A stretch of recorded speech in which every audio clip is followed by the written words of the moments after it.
El Compendio del Catecismo, con el Padre Antonio López.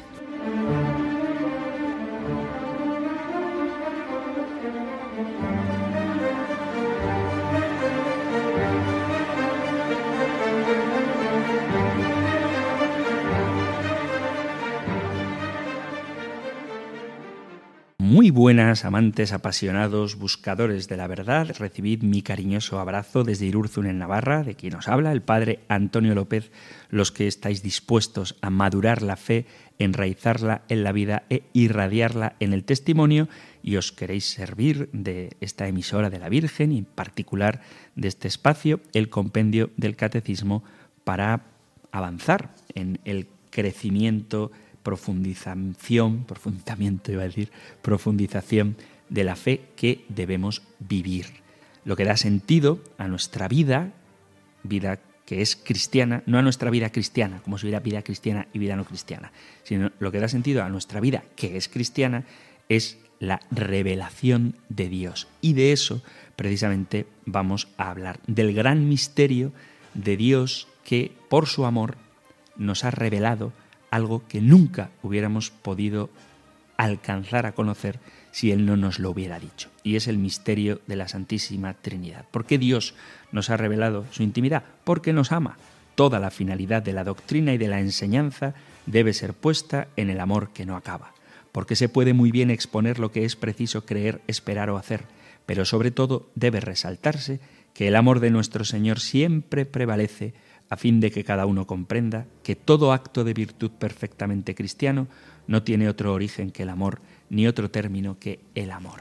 Por eso cuando afirmamos que Dios es amor, estamos diciendo que el Padre es amor, que el Hijo es amor, que el Espíritu Santo es amor, y ahora, juntos, con amor, lo invocamos.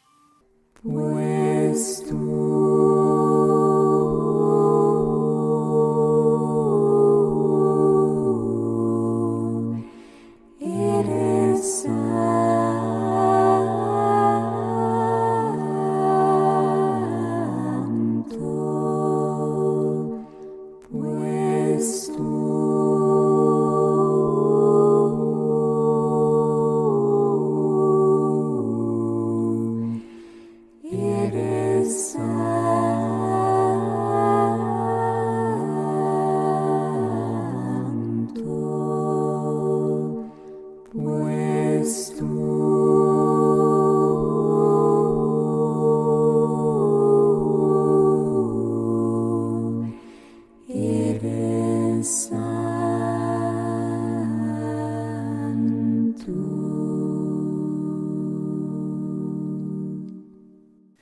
Oh Trinidad Santísima, origen de todo, misterio tan profundo que me hace exclamar del fondo de mi corazón: Santo, Santo, Santo. Te encuentro en el fondo mismo de mi ser, amándome, creándome, trabajando por mí, para mí, conmigo, en una comunión misteriosa de amor. Dame, Señor, que yo comience a ver con otros ojos todas las cosas.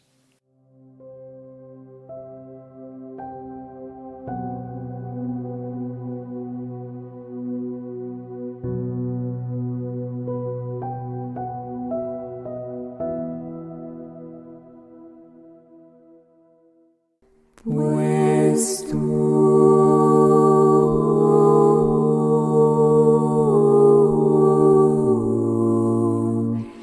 eres santo,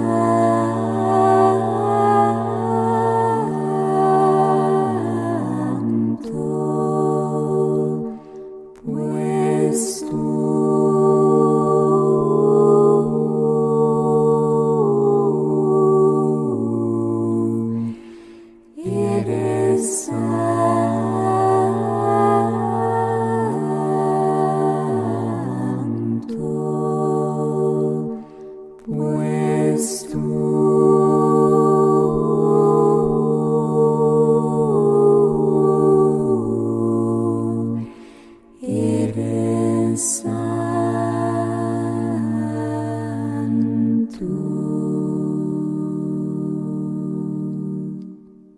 Vamos a adentrarnos ahora en una de las cuestiones que Más de una vez he mencionado que resulta difícil de comprender y ciertamente no tengo la vana pretensión de desvelar el misterio, pero creo que dentro de nuestras capacidades tenemos que procurar abrazar la gran revelación del misterio central de nuestra fe y de nuestra vida cristiana.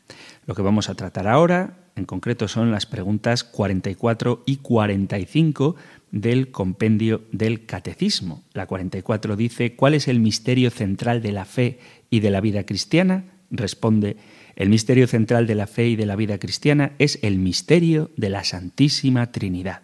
Los cristianos son bautizados en el nombre del Padre y del Hijo y del Espíritu Santo.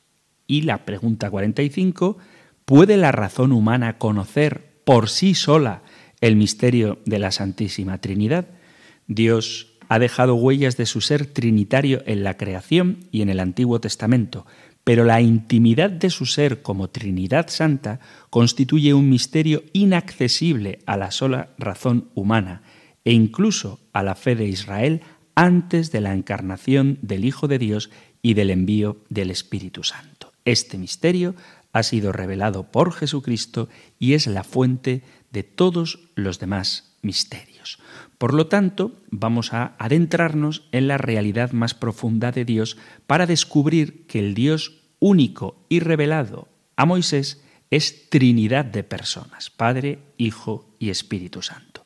Como Moisés en el Sinaí, debemos ser conscientes de que estamos pisando terreno sagrado, el más sagrado que existe, y que Dios, que reveló su nombre a Moisés, ahora nos está abriendo su corazón para que podamos saber no sólo cómo se realiza la gran verdad de que Dios es amor, sino para acoger con asombro la llamada a entrar en ese corazón y formar parte de la relación de amor eterno entre el Padre y el Hijo por medio del Espíritu Santo.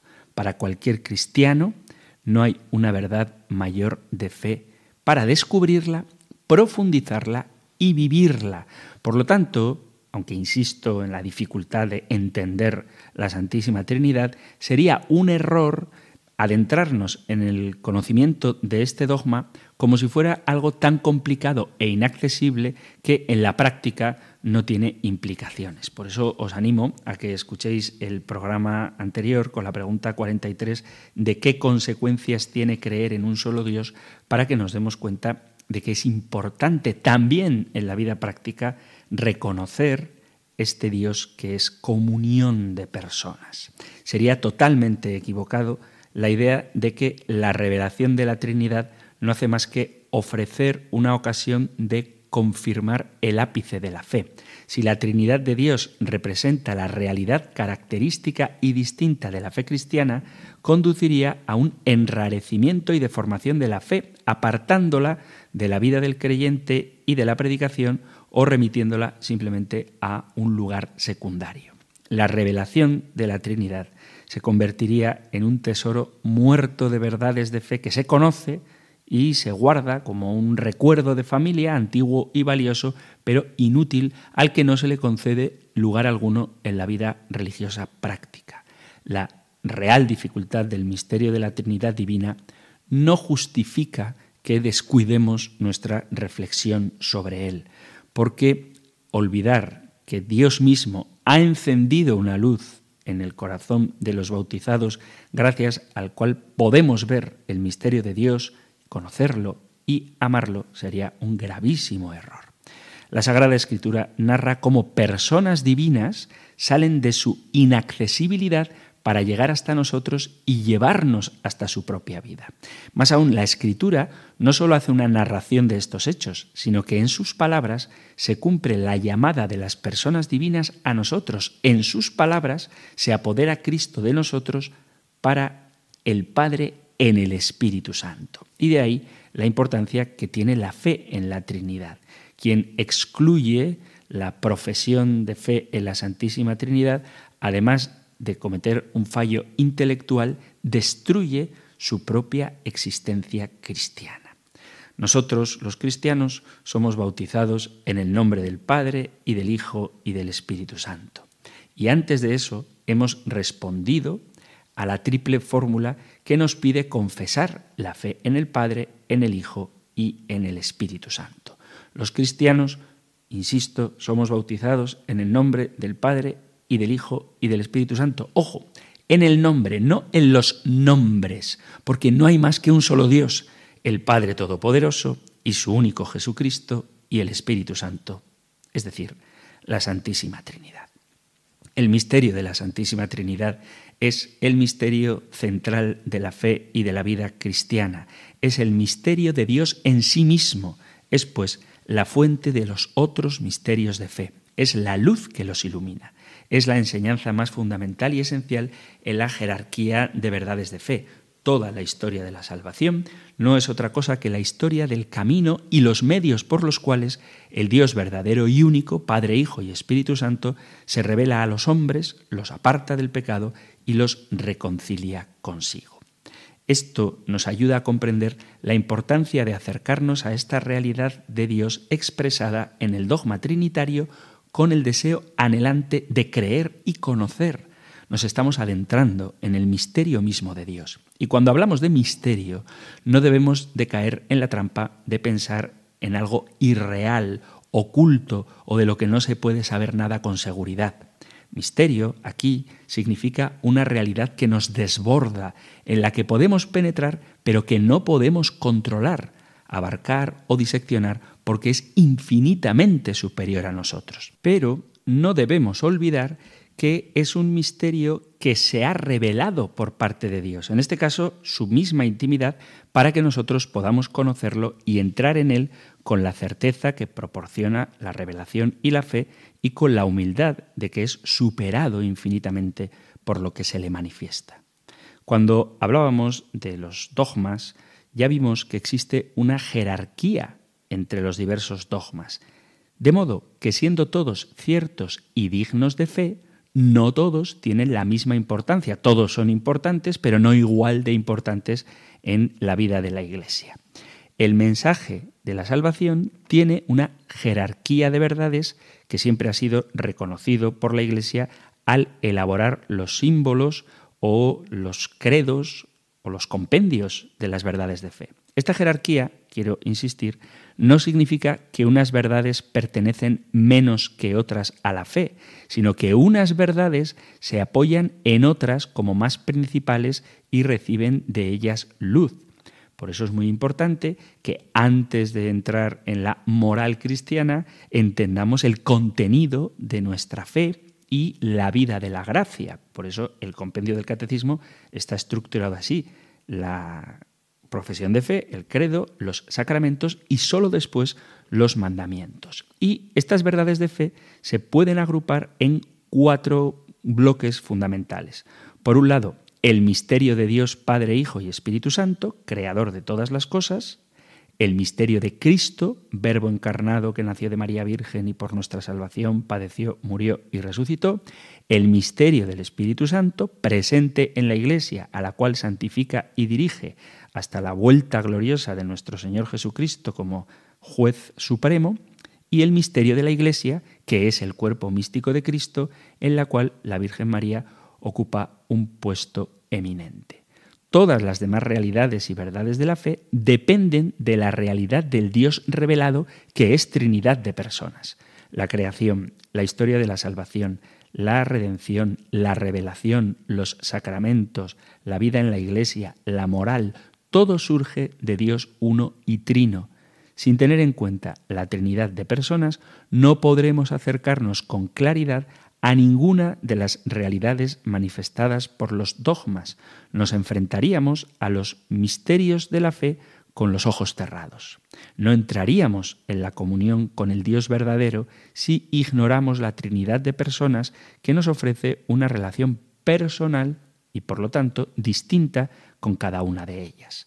La Trinidad no es una realidad casual o de segundo rango que se añada a la unidad de Dios, sino que Dios, existiendo como idéntico en eterna inmutabilidad, es a la vez idéntico de 3 modos respectivamente diversos. No se puede decir propiamente que en Dios hay Padre, Hijo y Espíritu Santo, sino que hay que decir que Dios es Padre, Hijo y Espíritu Santo, o que Dios es unidad trina, dicho en una simple palabra, Trinidad. Este es, por ejemplo, el modo que tiene San Agustín de hablar.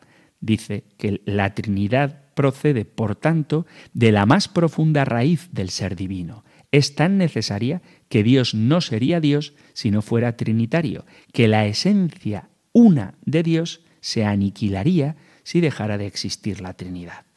La manifestación progresiva en la historia de la salvación del misterio Dios, Trinidad de personas, a las que alude el Catecismo, es un misterio no solo para creerlo, sino para vivirlo, alcanzando una relación de amor con las divinas personas de la Trinidad. La historia de la salvación es lo mismo que la historia de los medios y modos como Dios uno y verdadero, Padre, Hijo y Espíritu Santo, se revela a los hombres a quienes, apartados del pecado, reconcilia consigo.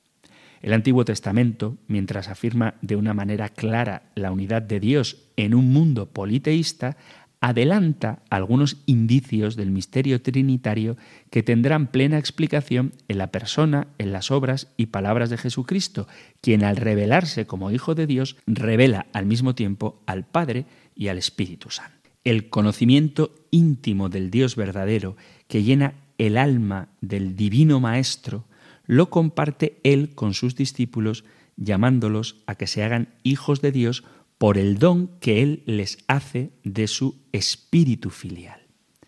En la catequesis, por tanto, el encuentro con Dios uno y trino ocurre primero y principalmente cuando el Padre, el Hijo y el Espíritu Santo son reconocidos como autores del plan de salvación que llega a su culminación con la muerte y resurrección de Jesús.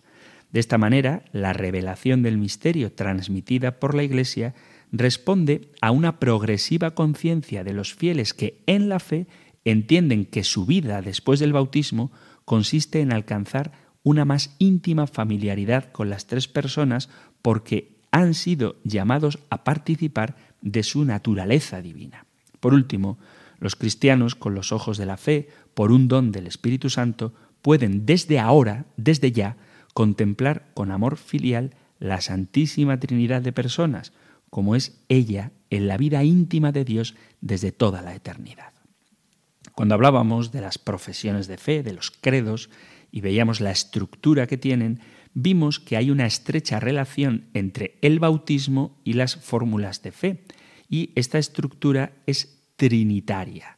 Tanto el bautismo como los símbolos de la fe tienen una estructura trinitaria, porque la Trinidad es la realidad fundamental de nuestra fe cristiana. Por eso no se puede llamar cristiano quien no sea trinitario. La importancia de la profesión del credo, con su estructura trinitaria, quedaba también patente en las fórmulas bautismales que veíamos cuando hablábamos de la fe de la Iglesia. Al unirme a la fe de la Iglesia, que es esencialmente trinitaria, recibo el bautismo que me incorpora al cuerpo de Cristo. La fe de la Iglesia y la fe de cada cristiano se apoya en la fe en Dios uno y trino, fuente de la verdad y de la salvación. Y ahora vamos a ver la realidad profesada en la liturgia bautismal por medio del credo y cuya estructura trinitaria refleja precisamente la importancia fundamental del misterio central de nuestra fe. Dice el Evangelio de San Mateo, capítulo 28, «Id pues y haced discípulos a todas las gentes, bautizándolos en el nombre del Padre, y del Hijo, y del Espíritu Santo, y enseñándoles a guardar todo lo que os he mandado». Vemos claramente cómo hay una relación muy clara entre el bautismo y la fe trinitaria. El testimonio que nos da la Didaché va en este mismo sentido. Dice: en cuanto al bautismo, he aquí cómo hay que administrarlo. Después de haber enseñado los anteriores preceptos, bautizad en el agua viva en el nombre del Padre y del Hijo y del Espíritu Santo. Si no pudiere ser en el agua viva, puedes utilizar otra. Si no puedes hacerlo con agua fría, puedes servirte de agua caliente. Si no tuvieres a mano ni una ni otra, echa 3 veces agua sobre la cabeza en el nombre del Padre y del Hijo y del Espíritu Santo. Solo como un matiz del que no voy a hablar ahora, ya vemos como la Didaché no dice que el bautismo tenga que ser por inmersión. Hasta tal punto va ligada la fórmula trinitaria con el bautismo que se proclamó que para la validez del sacramento es necesario pleno reconocimiento de la Trinidad y la fórmula trinitaria. El catecismo recalca que el bautismo no se realiza en los nombres de la Trinidad, sino en el nombre, para expresar que creemos en un solo Dios y no en tres. El catecismo nos introduce en una distinción que debemos tener siempre en cuenta al hablar de la Trinidad. No se trata de que existan dos realidades o dos trinidades distintas, sino que no es lo mismo lo que es la Trinidad en sí misma y lo que se manifiesta de la Trinidad por medio de la revelación. Dicho de otro modo, lo que nosotros podemos conocer de la Trinidad por medio de su manifestación a lo largo de la historia de la salvación no abarca toda la realidad de lo que es la Trinidad en sí misma. Por eso hay una distinción en dos palabras en griego. Una es la oikonomía, la economía, y otra la teología. La teología es el misterio de la vida íntima de Dios, lo que en otras palabras se suele llamar la Trinidad inmanente, es decir, el ser en sí de Dios. Y luego la oikonomía son las obras por las que Dios se revela y salva. Es la realidad, se dice, económica de Dios. Lo que Dios es para nosotros. Por lo tanto, no se trata de dos trinidades, pero sí de dos enfoques a la hora de acercarnos a este misterio. Por un lado, lo que Dios es en sí mismo, y por otro lado, lo que Dios ha revelado de sí mismo en la historia de la salvación. Pero insisto en que solo hay un Dios, solo hay una Trinidad, pero teniendo en cuenta que no es lo mismo lo que nosotros conocemos de Dios porque lo ha revelado por su actuación en el mundo y por su salvación, de lo que Dios es en sí mismo. Nosotros partimos de lo que conocemos por la historia de la salvación, por la economía de la salvación, y a partir de ese conocimiento podremos conocer, al menos en parte, lo que Dios es en sí mismo. Lo que nosotros sabemos de lo que Dios es por sí mismo es por medio de cómo Él se ha revelado en la historia de la salvación. Conocemos la Trinidad por medio de la revelación, no por una deducción filosófica del concepto de Dios. Por eso la pregunta 45 responde que el hombre no puede conocer por sí solo, mediante la razón, el misterio de la Santísima Trinidad.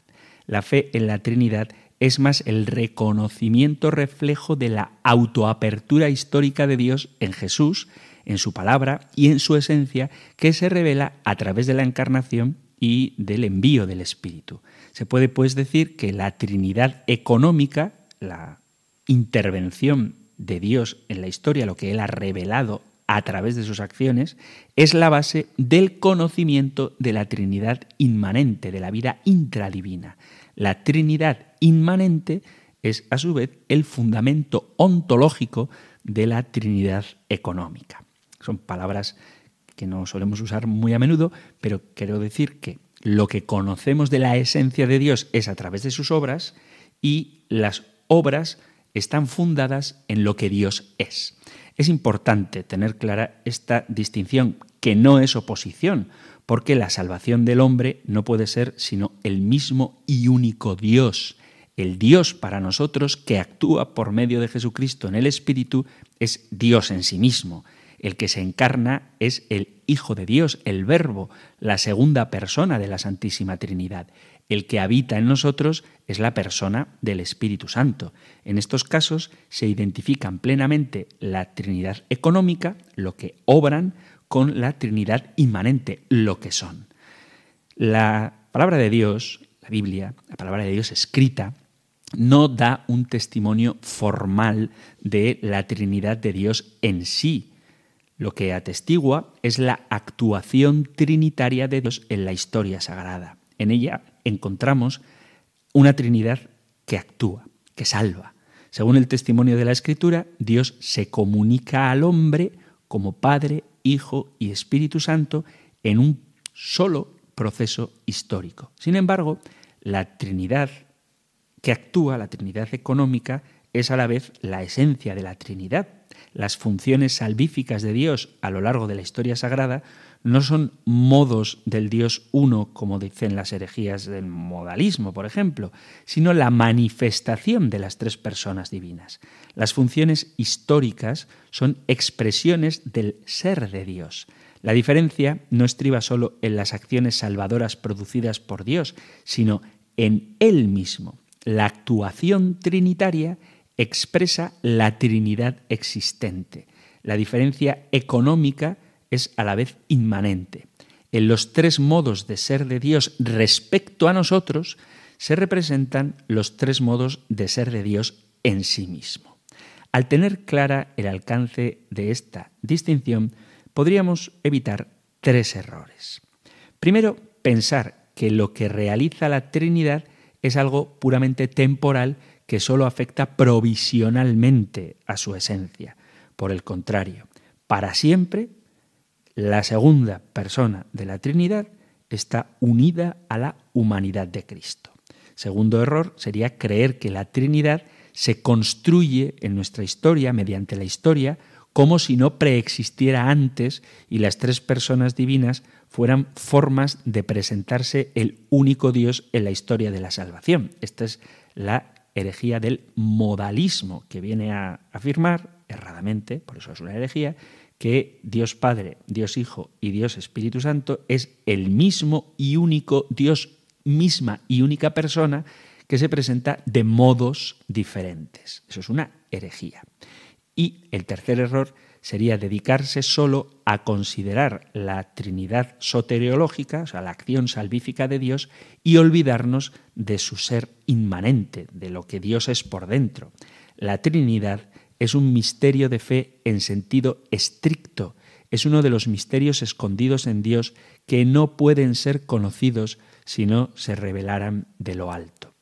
Dios ciertamente ha dejado huellas de su ser trinitario en la obra de la creación y en la revelación del Antiguo Testamento, pero la intimidad de su ser como Trinidad Santa es un misterio inaccesible a la sola razón humana e incluso a la revelación antes de Jesucristo.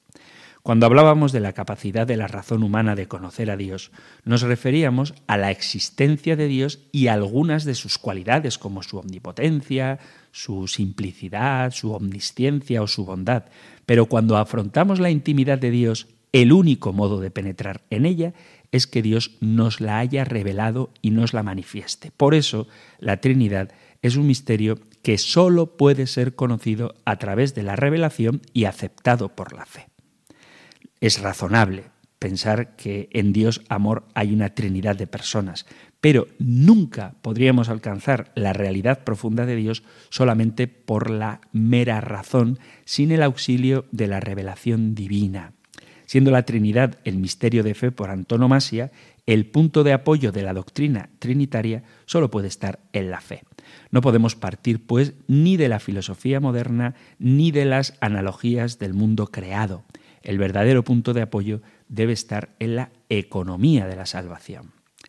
Por eso es necesario adentrarnos en este misterio con humildad y agradecimiento de aquel que va a recibir una confidencia que no merece y una enseñanza que le desborda, eliminando el orgullo científico que puede tener la pretensión de abarcar y controlar el fenómeno que tiene ante sí, con la esperanza de que podremos penetrar en ese misterio cuando, y esta es la meta de nuestra vida, participemos de él en la vida verdadera.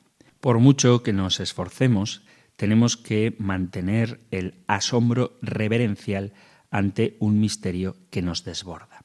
Ya los padres de la Iglesia invitaban a esta actitud humilde ante el gran misterio para que nos acerquemos a él con fe, silencio y oración, lo que es especialmente necesario para aquel que busca adorar y entregarse a la Trinidad, no tanto entenderla y controlarla. Decía San Cirilo de Jerusalén: no da unas cosas el Padre y otras el Hijo y el Espíritu Santo otras, pues la salvación es una sola, uno el poder, una la fe. Un solo Dios el Padre, un solo Señor, su Hijo unigénito, un solo Espíritu Santo, el Paráclito. Y nos basta con saber esto. No seáis indiscretos en querer averiguar su naturaleza o su sustancia. Si estuviera en las Escrituras, lo diríamos. No tengamos la pretensión de decir lo que no está escrito. Para la salvación nos basta con saber que es Padre, Hijo y Espíritu Santo. Otro santo padre, San Efrén, afirma: cree en el Padre, pero no creas que sea comprensible. Cree en su Hijo, pero no creas que puede ser entendido. Cree en el Espíritu Santo, pero no creas que puede ser investigado. Cree que son uno, pero no dudes que son tres. Su voluntad es una por acuerdo, ya que no hay disentir en su consenso. Existe aquí un gran orden. No se debe pensar que exista confusión en su conjunción, ni se debe pensar que debido a que son diferentes puede haber alguna división entre ellos. Están unidos, pero no confundidos. Son diferentes, pero no están divididos. Ni su conjunción se confunde, ni se divide su diferencia. ¿Quién mezclaría sus diferencias? ¿Quién dividiría sus conjunciones? Recurre al silencio, pobre alma. Y una última cita, que es muy bonito entender que estamos ante un misterio, de San Juan Damasceno. El Padre es Padre e incomprensible. El Hijo es Hijo y engendrado a partir de no engendrado, porque es del Padre. El Espíritu Santo no es engendrado, sino que procede, porque también es del Padre. Ninguno ha sido creado, ninguno es inferior y ninguno es subordinado. Más bien existe tanto la unidad como la Trinidad, que fue, es y será para siempre. La Trinidad es entendida y adorada por la fe. Por la fe, no por reflexión, investigación o demostración. Cuanto más pienses ver, menos encontrarás. Cuanto más busques, más se ocultará. Por lo tanto, Dios debe ser adorado por los creyentes con una mente sencilla. Cree que Dios existe en tres hipóstasis. Pero ¿cómo puede ser esto? Está más allá de nuestro entendimiento, porque Dios es incomprensible. Por eso, por muchos esfuerzos que hagamos para entender este misterio, tenemos que ser conscientes de delante de quién estamos, el Dios inabarcable, ante cuya presencia no nos queda más opción que adorar. Vamos a escuchar una canción que nos va a recordar esto, meditando en concreto el misterio de la cruz, pero cuando hablamos de Dios, por más que tratemos de iluminar su misterio, siempre se nos quedará incapaz la mirada para comprenderlo. No por falta de luz, no porque sea oscuro, sino porque es demasiado luminoso para nuestras pobres pupilas.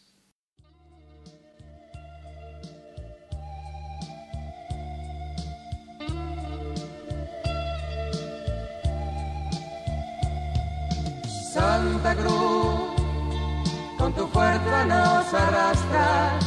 Santa Cruz, de ti cuelga la esperanza, porque ante ti no caben más posturas que adorar. ¿Cómo no adorar al hombre que clavado en el madero perdonó? Sus palabras eran fuego y el amor ardió. No quisieron que hablara, le arrancaron la voz, mas no muere quien grita la palabra de Dios.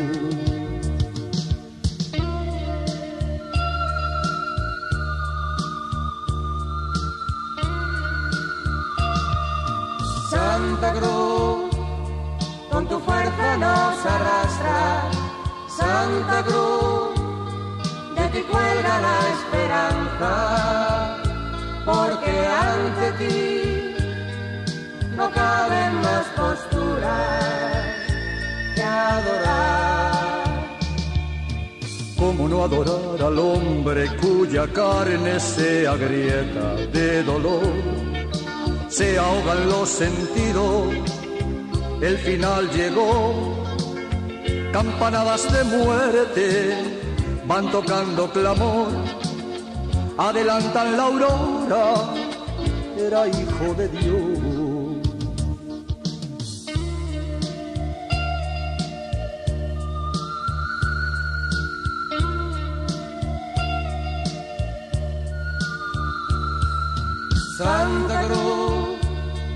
con tu fuerza nos arrastra.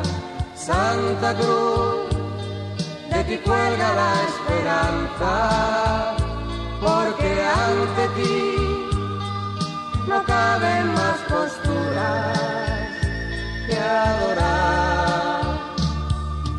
¿Cómo no adorar al hombre que bajando a lo más hondo resistió y el sello de la vida en su piel grabó?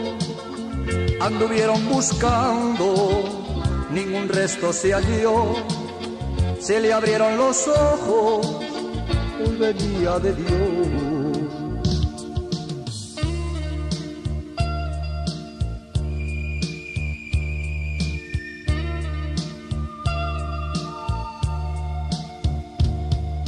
Santa Cruz, con tu fuerza nos arrastras. Santa Cruz, de ti cuelga la esperanza, porque ante ti no caben más posturas que adorar. Santa Cruz, con tu fuerza nos arrastras. Santa Cruz, de ti cuelga la esperanza, porque ante ti no caben más posturas que adorar. Santa Cruz, con tu fuerza nos arrastra. Santa Cruz, de ti cuelga la esperanza, porque ante ti no caben más posturas. Ante ti no caben más posturas que adorar, hemos escuchado en esta preciosa canción que nos sirve de pausa para continuar aquí en Radio María con el programa El Compendio del Catecismo, nuestro espacio de formación que de lunes a viernes de 4 a 5 de la tarde, una hora antes, si nos escuchas desde las Islas Canarias, podéis sintonizar todos los apasionados buscadores de la verdad. Y me gusta mucho esta frase, ante ti no caben más posturas que adorar, sobre todo en el contexto que estamos del Compendio del Catecismo, que son las preguntas 44 y 45. ¿Cuál es el misterio central de la fe y de la vida cristiana? El misterio de la Santísima Trinidad. Y la 45, ¿puede la razón humana conocer por sí sola el misterio de la Santísima Trinidad? La respuesta es que no, porque es un misterio al que estamos llamados a adorar y otro misterio, estamos llamados a participar de la vida intratrinitaria, de ese amor eterno entre el Padre, el Hijo y el Espíritu Santo. La Trinidad de personas en el único Dios solo pudo ser captada por la fe a partir de la revelación plena que realizó Jesucristo. Después de esa revelación de Jesús como Hijo del Padre y del Paráclito, es cuando la Iglesia pudo rastrear indicios de la Trinidad en el Antiguo Testamento, pero que son solo tipos a los que se accede después de la luz plena del Nuevo Testamento, un sentido pleno de la Escritura que era impenetrable para el pueblo de Dios antes de la Encarnación. Entonces, aunque sí podemos encontrar indicios de la Santísima Trinidad en el Antiguo Testamento, esta no ha sido revelada sino hasta Jesucristo. Y es desde Jesucristo que podemos encontrar asomos, huellas de la Trinidad en el Antiguo Testamento. En la revelación veterotestamentaria, la estricta fe en un solo Dios estaba tan en primer plano que no quedaba lugar alguno para la fe en la Trinidad. Dado el politeísmo imperante en el ambiente, debía imponerse primero y mantenerse viva entre los fieles de la antigua alianza la fe en la unicidad de Dios. A pesar de todo, se podría suponer que no carece de preparación en el Antiguo Testamento la revelación de una verdad tan importante como la Trinidad divina. De hecho, encontramos manifestaciones que, mirando retrospectivamente desde el Nuevo Testamento e iluminados por él, podemos y tenemos que entender como alusiones a la Trinidad y como preparación de su revelación en la Nueva Alianza, que, sin embargo, permanecieron incomprensibles en su sentido último para los creyentes del Antiguo Testamento. La preparación de la revelación del Antiguo Testamento de la Trinidad en la Antigua Alianza no implica necesariamente que encontremos en el testimonio de la revelación precristiana de Dios, es decir, en los escritos sagrados del Antiguo Testamento, textos que hablen por lo menos oscuramente de la Trinidad. Tal especie de preparación es posible, pero la revelación del Nuevo Testamento sobre la Trinidad ya está preparada, aun cuando en el Antiguo Testamento encontramos solo un anteproyecto, tipos del futuro, representaciones simbólicas de la revelación que ocurrirá con Jesucristo.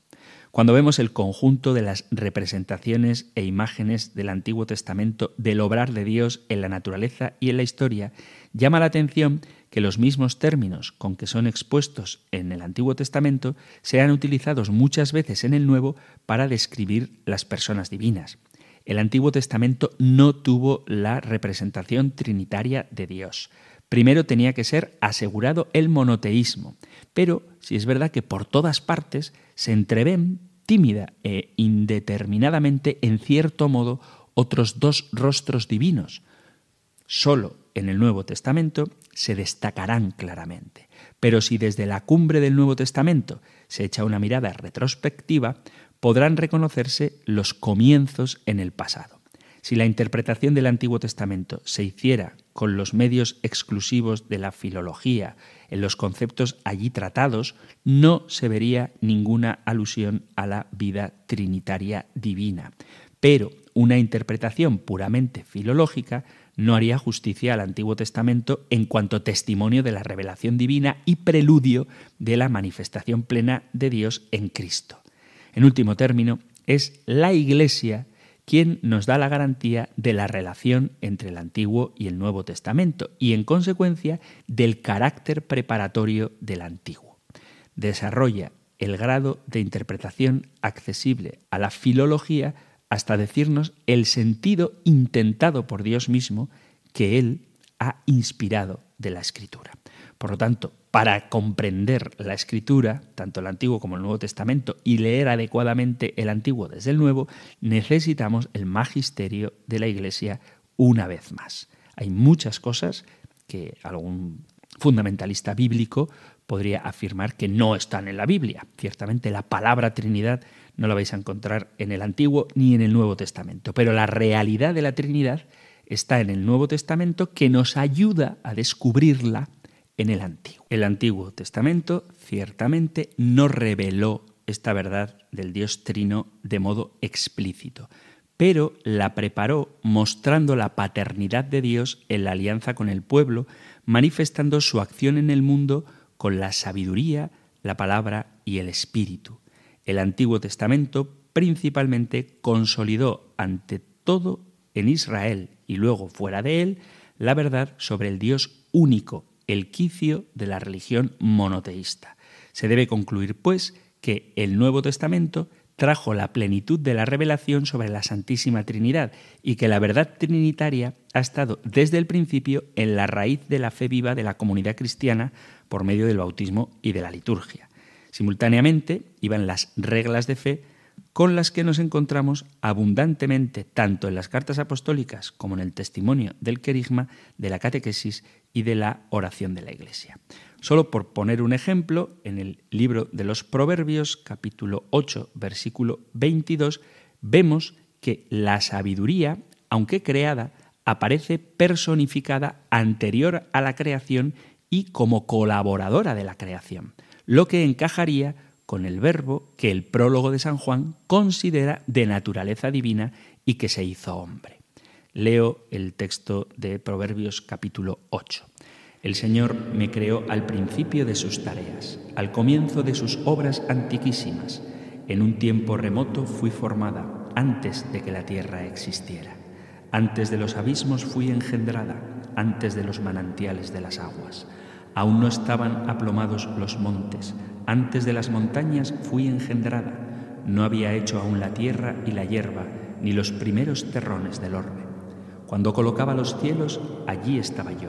Cuando trazaba la bóveda sobre la faz del abismo, cuando sujetaba las nubes en la altura y fijaba las fuentes abismales, cuando ponía un límite al mar, cuyas aguas no traspasan su mandato, cuando asentaba los cimientos de la tierra. Yo estaba junto a él como arquitecto y día tras día lo alegraba. Todo el tiempo jugaba en su presencia.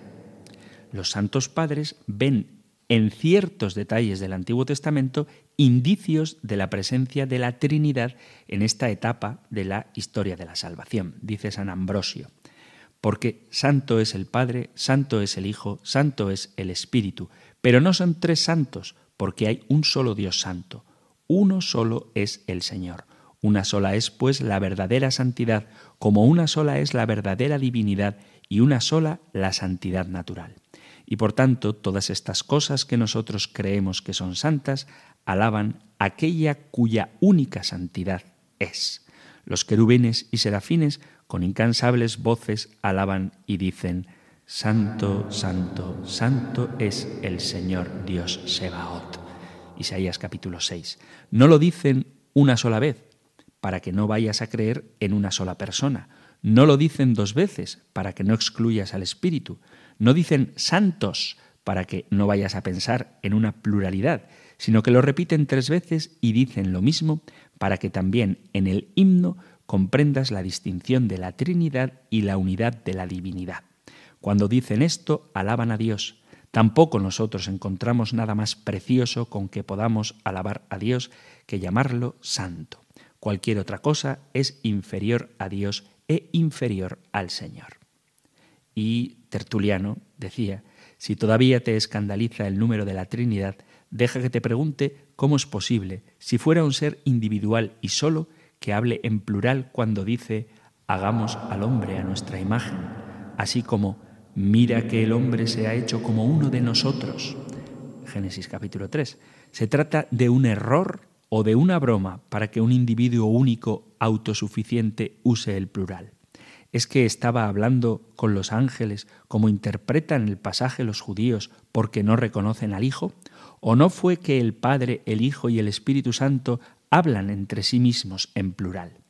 Adoptó la fórmula plural porque ya tenía a su lado, como una segunda persona, al Hijo, su propio Verbo, y una tercera persona también, el Espíritu en el Verbo. A imagen de quienes nos hizo Dios y con quienes nos creó, sino a imagen de aquel que un día se revestirá de la naturaleza humana y de quien santificará el género humano. Como si fuera con sus oficiales y arquitectos, desde la unidad divina hablaba la Trinidad. Es un error bastante común pensar que en el Antiguo Testamento se encuentra la revelación del Dios Uno, mientras que en el Nuevo Testamento se nos ha dado a conocer el misterio del Dios Trinidad, que, insisto, es el centro de la fe y de la vida cristiana. La revelación del Dios Uno podría, en principio, ser considerada por las capacidades y el esfuerzo de la razón humana, pero es evidente que sólo la revelación sobrenatural nos permite acceder al conocimiento del misterio de Dios en sí mismo, en la Trinidad de personas. Por eso insiste el Catecismo que la Trinidad es un misterio de fe en sentido estricto, uno de los misterios escondidos en Dios que no pueden ser conocidos si no son divinamente revelados. Con la visión del Antiguo Testamento, Dios es el Padre de Jesús, y que cuando el Nuevo Testamento habla de Dios se refiere casi siempre al Padre. Y esto se ha sacado o se ha podido sacar la errada conclusión de que la enseñanza del Dios Uno es una enseñanza sobre el Padre. Pero el conocimiento de Dios como Padre alcanza su plenitud en la revelación de Jesucristo. El Antiguo Testamento habla de Dios Padre 14 veces, es decir, que utiliza muy poco esta noción y estaría muy lejos de la revelación plena de este misterio. Por eso es el Nuevo Testamento donde aparece como Padre de Jesús, es decir, como Padre nuestro, de un modo absolutamente nuevo e insospechado. Dice San Gregorio Nacianceno: el Antiguo Testamento anunció claramente al Padre y de una manera más oscura al Hijo. El Nuevo Testamento dio a conocer manifiestamente al Hijo y dejó entrever la divinidad del Espíritu. Ahora el Espíritu tiene derecho de ciudadanía entre nosotros y nos da una visión más clara de sí mismo. En efecto, no era prudente, cuando todavía no se confesaba la divinidad del Padre, proclamar abiertamente la del Hijo, y cuando la divinidad del Hijo no era aún admitida, añadir el Espíritu Santo como un fardo suplementario. Estas son palabras de San Gregorio Nacianceno. Es evidente que Jesús de Nazaret confiesa sin ambajes el monoteísmo del Antiguo Testamento y a la vez él mismo se muestra y se revela como el Hijo. Y aunque en el Antiguo Testamento la presencia del Hijo y del Espíritu no es explícita, no podemos olvidar el axioma según el cual las tres personas obran de forma inseparable, son en sí inseparables, lo cual de ningún modo quiere decir que la operación común sea indiferenciada. Esto lo precisa el Concilio de Constantinopla, citado por el Catecismo. Dice: toda la economía divina es la obra común de las tres personas divinas, porque la Trinidad, del mismo modo que tiene una sola y misma naturaleza, así también tiene una sola y misma operación. Sin embargo, cada persona divina realiza la obra común según sus propiedades personales. Así la Iglesia confiesa, siguiendo el Nuevo Testamento, uno solo es Dios y Padre de quien proceden todas las cosas. Uno solo, Señor Jesucristo, por el cual son todas las cosas, y uno el Espíritu Santo, en quien son todas las cosas. Hay que recordar que en el Nuevo Testamento se repite la idea de la mediación del Hijo en la creación. Aparece en la primera carta a los Corintios, en la carta a los Colosenses, en la carta a los Hebreos, en el Evangelio de San Juan. San Ireneo de Lyon utilizó la imagen del Hijo y el Espíritu Santo como las dos manos del Padre de las que se sirvió para la creación del mundo y especialmente del hombre. No es posible establecer una línea divisoria entre la revelación del Dios uno y la del Dios trino. Esta última es necesariamente una profundización de la primera, y esto lo formula de manera precisa Tertuliano. Dios quiso renovar el misterio de tal manera que por el Hijo y el Espíritu Dios fuera creído de modo nuevo como uno. Esta novedad consiste que esta es la vida eterna, que te conozcan a ti, el único Dios verdadero, y a tu enviado Jesucristo. Junto al único Dios verdadero se coloca inseparablemente el Hijo único, que según el Nuevo Testamento también es Dios. El monoteísmo cristiano adquiere una precisa connotación. No es el de un Dios aislado y solitario. La relación Padre-Hijo en el mismo ser de Dios no pertenece solo a la economía, sino que se remonta desde la eternidad a la teología. En esta relación desempeña un papel fundamental el Espíritu Santo, presente en algunos momentos fundamentales de la vida de Jesús. El Espíritu es el agente de la concepción virginal de Jesús, el Hijo de Dios. En los Evangelios sinópticos reviste especial importancia el bautismo de Jesús en el Jordán. Junto a la voz del Padre, que lo proclama Hijo, se nos habla del descenso del Espíritu Santo en forma como de paloma, dice San Marcos en el capítulo 1, versículo 9. Según San Juan, el descenso y la permanencia del Espíritu en Jesús muestra que Él es el Hijo de Dios. Por eso el Nuevo Testamento habla de la unción de Jesús, capítulo 4 de San Lucas. A partir de ese momento, el Espíritu acompaña y guía a Jesús en su actividad. Lo conduce al desierto para ser tentado por el diablo.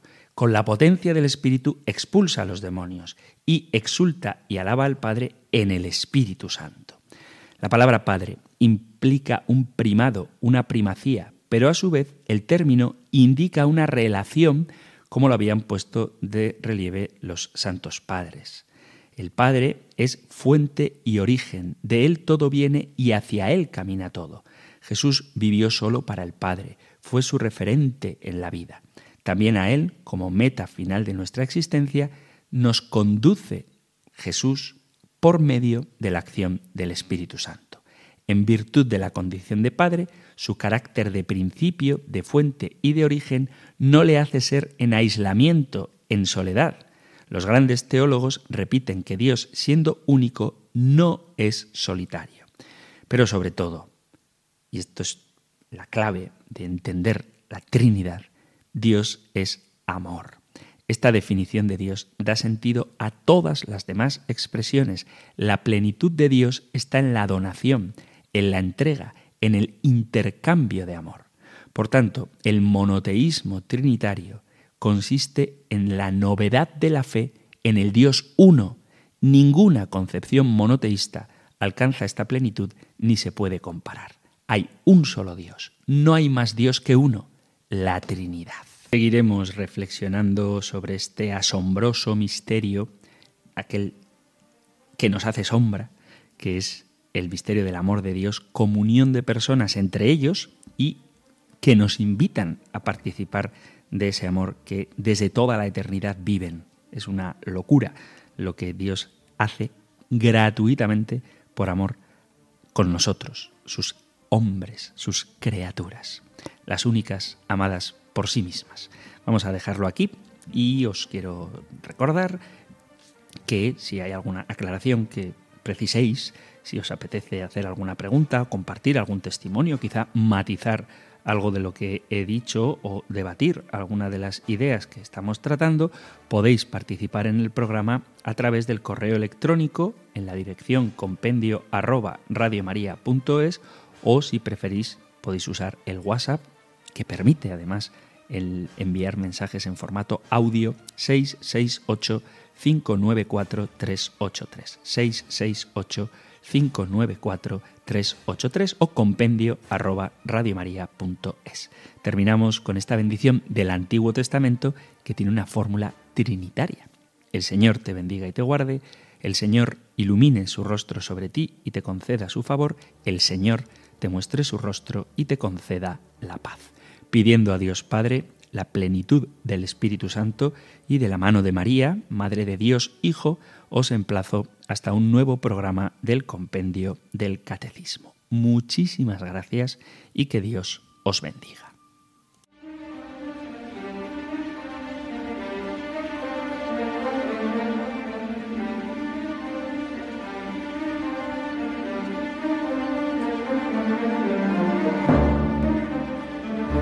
El Compendio del Catecismo con el Padre Antonio López.